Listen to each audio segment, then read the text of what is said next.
social entrepreneurs are still entrepreneurs, right? And so the sort of categories of problems are largely shared, whether you're a VC-backed SaaS company in the US or working for smallholder farmers in Uganda. And the categories are things like team, economic model, raising capital. But the difference with social entrepreneurs is each of those categories take on sort of a unique texture, right? So even with team, attracting talent when your number one draw is purpose is quite hard, actually, right? We really can't offer aggressive compensation packages with equity that stands to allow people to retire. That's not a thing in the space, right? So you have to motivate with something different. You have to tap into an intrinsic motivation, which is much, much harder, right? And so there's attracting that group of people. And then if you're making the choice to join these teams, unlike a standard tech company where if you get laid off, your skill set is immediately transferable to the next company that's probably in the space. That also does not exist here. So there's just a level of risk that is extraordinary in the team building space that social entrepreneurs face, whether they're sort of recruiting or you're trying to join.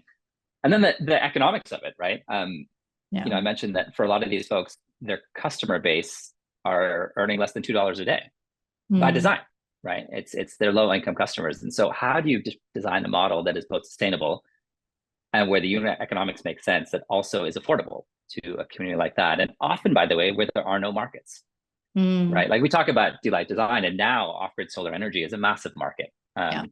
But again, when I was at that company 11 years ago, it was just starting, and so too was the market. It was not a thing. It was not an industry.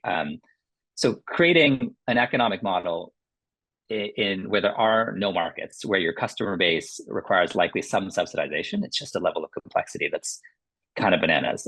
So that's really unique as well.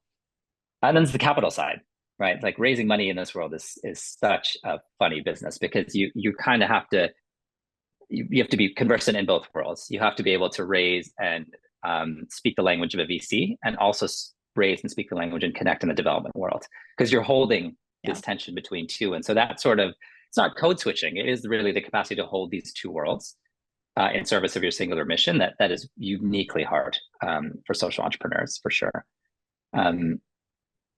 There's probably many more. I mean, the loneliness piece that I mentioned, it's certainly there as well.